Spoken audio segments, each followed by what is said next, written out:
Well, good morning, everyone. Happy Wednesday to you out there on the interwebs. Don Cramer with the Cramer Group at Urban Nest Realty, here with a Wednesday episode of Coffee with Cramer and Colleen.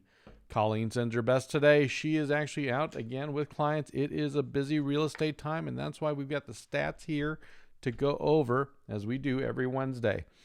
So I'm here with my morning beverage, a little Intelligentsia coffee. Hopefully you've got a great little breakfast beverage. Maybe it's even as simple as water or a nice cup of coffee, or maybe even a little latte. But anyway, big cheers to you for tuning into today's Coffee with Cramer and Colleen episode. Like I said, it's episode 53. It's Wednesday. It's time for the weekly recap.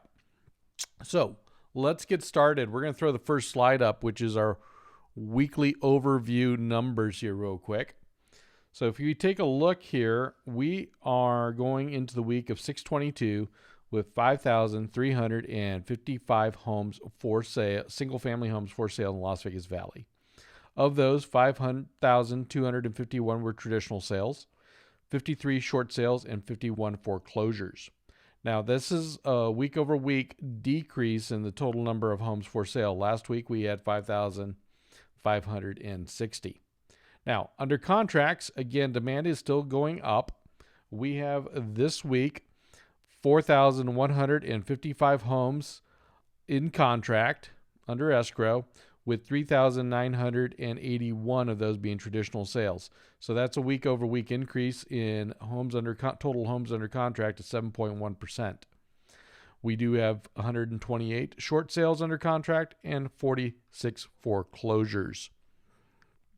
Now, I was also taking a look at the stats because, we're well into the 4,000 homes now under contract. And to give you some perspective, back at our pre-COVID high, we were 4,354 homes under contract, and that was the week of March 16th.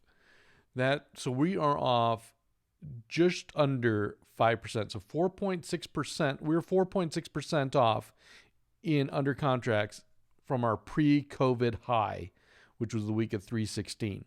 Now, from an inventory perspective, we are still not where we should be in total homes for sale. So that's making for a stronger seller market in many cases. We're going to dive into those over the next couple slides.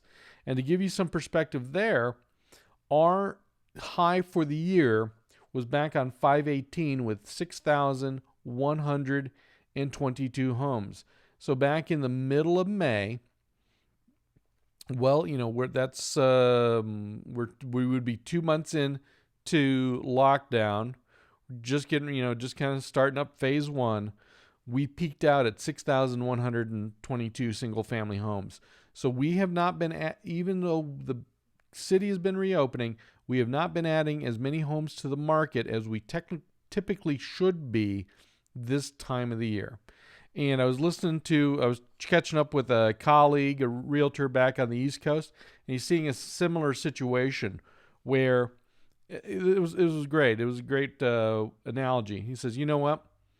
During COVID, everyone was on the same side of the fence. Nobody wanted to buy. Nobody wanted to sell.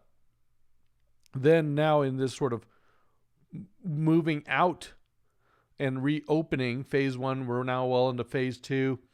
We don't have a timetable yet on phase three, but that's being monitored. Well, the pent-up demand, the wanting for change, people pre-qualified, people were already making decisions, people still employed, people able to qualify. Well, they hopped the fence back, and they went back into okay, it's time to buy. It's time to get back on the horse. We want to take advantage of the interest rates. So they're back out there in force buying homes.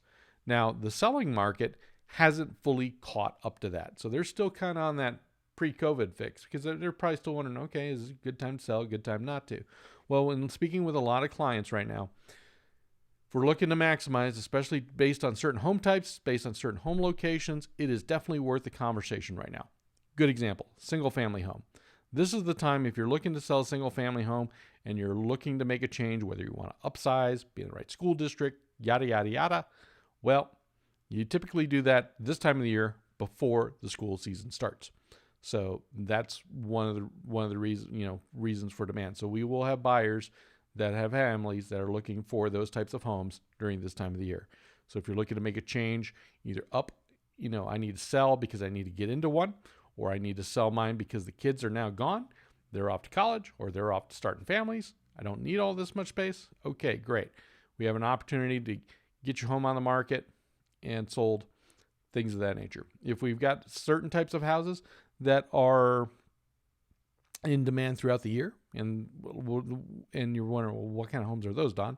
Well, those are probably smaller single family homes that are sort of in the 1,500 to 2,000 square foot range, your typical 3-bedroom, 2-bath single stories. Well, they appeal to a different market. They appeal either A, to the first-time home buyer, or they appeal to the downsizer or the retiree, and they may not be driven by major timed events such as school seasons. So anyway, that's what we're kind of seeing is we're not quite seeing the sellers coming on board as we on the side of, okay, let's get out in the marketplace, let's sell our homes. And I think there's also still some concerns about COVID, health, things of that nature on occupied versus unoccupied, so on and so forth. However, the buyers, they're as using that term, they're just about all in if they're not already. So it's interesting to see that we're just slightly off of our pre-COVID high in demand, and we are off of our peak total in inventory. So this is still making for a very robust market from a selling perspective, yet we're able to find homes for buyers. Now, moving on, we want to take a look at a couple other slides here real quick. We're going to slide over here to the weekly change. So week over week, this is again gives you a good idea of this. So over that 7-day period, we added 680 new homes to the marketplace.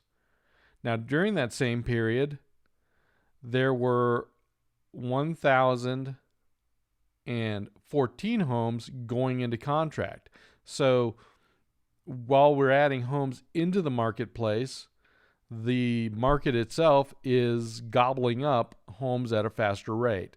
So again, 680 new listings, and under contracts, both the show and no shows is 1,014. So again, as you can see that if we can't add as many homes onto the market as we put into contract, that's why you see those total inventory numbers going down. Now, back on market numbers, we always like to kind of keep a quick tab on those. We have 168 back on the market, and price decreases 515. And typically, we see those numbers. I mean, nothing really too out of whack there. And last but not least, median home price, we're still hovering at the 315,000 number. Now, when we take a look at price point, last week we were seeing homes that were 750 and under starting to decrease in inventory. Well, that's moved up yet another marker. So let's under $250,000 price point homes, we have 558 active listings, and we have 670 under contract. Now, last week's number was 596 for sale, 593 under contract. So you saw that's pretty decent dip in available inventory and a pretty decent jump in under contracts. Now, moving up to the next tranche, which is the 250 to 500,000 price point homes, we're at 3,101 properties for sale, and that is down from last week's number of 3,246. Demand also picked up week over week in that segment to this week's number of 2,840 versus last week's number of 2,672. Again, moving into sort of the mid-luxury segment, the number of listings there, 500,000 to 750. We have 825 for sale this week, and that is down from last week's number of 836. Not quite as big jump as the other two, the lower segments, price point segments. However, it is still a reduction in the number of homes for sale. Now, we did see a pretty decent jump in homes under contract. So this week's number is 464 homes under contract versus last week's number of 423. So, just about a 10% roughly jump there week over week in under contracts. Now moving up into the core mid-luxury segment, $750 to $1 million price point homes. We also had a dip in inventory. We're down to 309 listings currently available for sale versus 330 homes last week. Also, again, the market, we had under contracts this week go up to 126 homes under contract versus 118 last week in that $750 to $1 million price point. And lastly, in the luxury home segment, which is the $1 million plus, available homes for sale, total available for sale did not change with 513. However, we do have 91 homes under contract that are over $1 million versus 87. So again, all segments are seeing an increase in homes going into contract, and with the exception of over $1 million price points, inventory is starting to be reduced. So that's this week's week over week numbers. If you have any questions or comments about it, love to hear those. And we're going to, getting ready to move into the, last week of June. We're well into it. June will wrap up next week. We'll have the cutoff in July. So hopefully very soon after July 1st, we'll have the July numbers and sort of see where we're at median price point wise and what the total sales were. But demand is definitely continuing to increase. I also feel that if we had more homes for sale, there would be more, we probably have even a few more in contract because we are seeing multiple offers.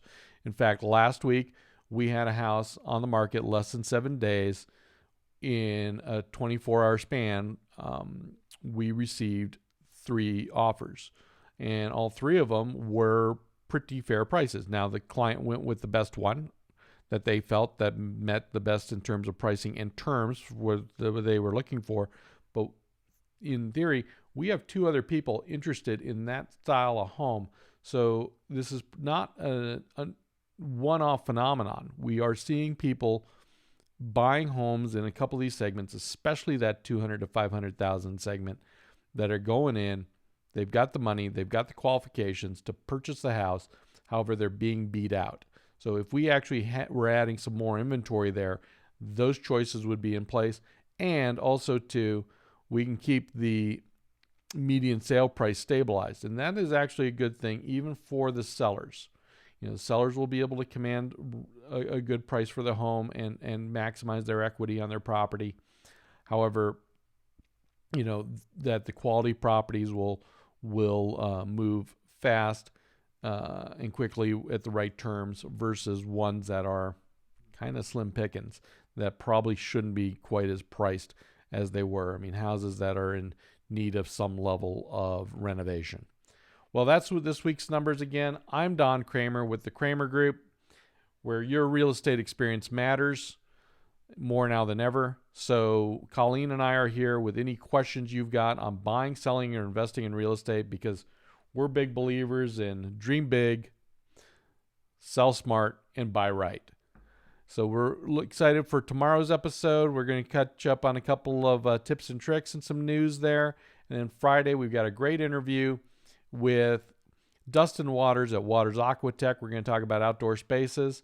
And in case you also missed it yesterday, we had a great extended conversations with Michael Snodgrass talking about all things wine. So that you can catch up either on a Facebook page or check us out on our YouTube channel for Cramer Group Real Estate. We wish everyone a wonderful day. Till next time, take care. Bye-bye.